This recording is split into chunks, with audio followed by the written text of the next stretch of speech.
জামালপুরের বিজেপি প্রার্থী অরুণ হালদার নিউজ টাইমের মুখোমুখি। বিজেপি প্রার্থী অরুণ হালদার জাতীয় তফসিলি কমিশনের প্রাক্তন ভাইস চেয়ারম্যান। ইতিমধ্যেই একান্ত সাক্ষাৎকারে তিনি জানালেন অনেক কথা। মুখোমুখি হলেন নিউজ টাইমের।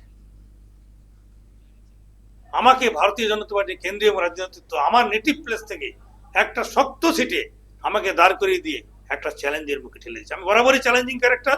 ওখানে মানুষের কেমন কেমন আছে চ্যালেঞ্জটা আমি নিয়েছি এবং মানুষের দ্বারে দ্বারে পৌঁছে যাচ্ছি।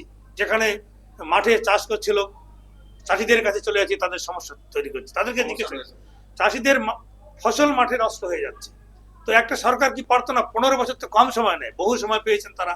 একজন বিধায়কের কি কাজ ছিল? তাদের তো এই যে কাজগুলো, ছোট ছোট যে কাজগুলো, সেগুলো লিস্টিং করে তাদের কি প্রবলেম আছে সেইগুলো বিধানসভায় গিয়ে পাস করিয়ে সেগুলোকে সমাধান করা, এটাই তো একটা বিধায়কের কাজ হওয়া উচিত। আমি তাদেরকে আশ্বস্ত করেছি যে একবার আমাকে চান্স দিলে আমি দলমত নির্বিশেষে, আমি কোনো পার্টি দেখবো না, কোনো ধর্ম দেখবো না, কোনো বর্ণ দেখবো না। নির্বাচনের পরে আমি সমস্ত মানুষের বিধায়ক হব এবং সেটা আমি এখান থেকে স্থাপন করে, দৃষ্টান্ত স্থাপন করে সারা পশ্চিমবাংলার মুখে আমি স্থাপন, এটা আমার স্বপ্ন। যে একটা বিধায়কের কি কাজ হতে পারে, বিধায়ক কোন একটা দলের হতে পারে না, বিধায়ক সবার হয়। নির্বাচন হয়ে গেলে আমি সেই কাজটা এখানে করে দেখাবো। বালি সিন্ডিকেট চলছে জামালপুরে। বালি সিন্ডিকেটের ব্যাপারে আমার ক্লিয়ার মেসেজ আমি দিয়েছি। দেখুন, সরকারি পদ্ধতি মেনে, সরকারি সিস্টেমের মধ্যে দিয়ে গিয়ে এই যে বালি যে খাদানগুলো আছে, সমস্ত বালি খাদানগুলো গভর্নমেন্টের কন্ট্রোলে নিয়ে আসা হবে। এখানে কোন রকম দুর্নীতি আমি স্পর্শ করতে দেবো না। দুর্নীতি আমাকে টাচই করতে পারবে না, কেউ চেষ্টা করেও সুবিধা করতে পারবে না। এবং যে সমস্ত শিশু শ্রমিকদের ওখানে এখনো খাটানো হচ্ছে, তাদের যে কঠোর আইন আছে সে আইনানুগ ব্যবস্থা হবে এবং সমস্ত নেটওয়ার্ক টোটালি সরকারি নিয়ন্ত্রণে হবে। এটা আমি ওখানে প্রতিষ্ঠা করবো, এটা আমার চ্যালেঞ্জ। সব শেষ পর্যন্ত আপনি জেতার ব্যাপারে কতটা আশাবাদী? জেতার ব্যাপারে 200% আশাবাদী। কারণ ওখানকার ঘরে ঘরে গিয়েছি, তারা সবাই বলছেন যে এবার বিকল্প আর কোনো রাস্তা নেই। কারণ এখানে যিনি আছেন, অ্যাকচুয়ালি তো ওখানে যিনি আমার বিরুদ্ধে লড়ছেন তিনি তো কোনো ফ্যাক্টর না, ওনাকে যিনি লড়াচ্ছেন তিনিই ফ্যাক্টর। তো তিনি যে রাজনীতিটা ওখানে করেন, মাসেলম্যানের রাজনীতি, সেটা আজকে পশ্চিমবাংলার মানুষ আর ভালো চোখে দেখছেন না। তো আমরা আশা করছি একদম 100% জিতবো। এবং আমি যে সমস্ত এজেন্ডাগুলো মানুষের সামনে নিয়ে দাঁড় করাচ্ছি, লোকের মধ্যে যে যাচ্ছি, লোকের ব্যাপক সারা।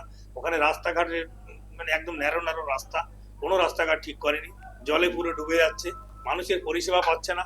মশাগ্রাম জৌগ্রামের মতো জায়গাতে রেল লাইন গুলো কিছু করতে পারলো না। এই যে মানুষের বেসিক যে সমস্যা, যোগাযোগ ব্যবস্থা, রাস্তাঘাট, হাসপাতালের পরিস্থিতি প্রচন্ড খারাপ, মানে চোখে দেখা যায় না। তো এই সমস্ত জায়গাগুলো ডেভেলপমেন্ট করা খুব দরকার আছে, যেটা আমি প্রায়োরিটি বেসিস করবো। এবং গরিব মানুষের ঘর পায়নি, বহু স্বজন পেছন হয়েছে, আমি নিজে দেখেছি। একদম গরিব মানুষ রান্না করছে, তোমার চোখে জল এসে গেল যে সেই ভদ্রমহিলা রান্না করছে সেখানে বসে। আমি তাকে কথা দিয়েছি যদি এখানে জিততে পারি, ফার্স্ট কাজ আমি তোমার কাজটা করে দেবো, প্রথমেই তোমার ঘরের ব্যবস্থা করে দেবো। এরকম মানুষকে কথা বলতে হচ্ছে। এরকম অনেক আমার কার্যকর্তাদের বলেছি, এই যে যেখানে যেখানে আমি যাচ্ছি সমস্ত ভাই লিস্টিং করে রাখো।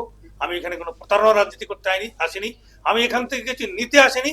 সারা ভারতবর্ষের রাজনীতি করে আমার জীবনে আমি যেটুকু পেয়েছি আমি খুশি। আমি জৌগ্রামের জন্য এবং জামালপুরের মানুষের জন্য কিছু দিতে এসেছি, এটাই আমার মেইন টার্গেট।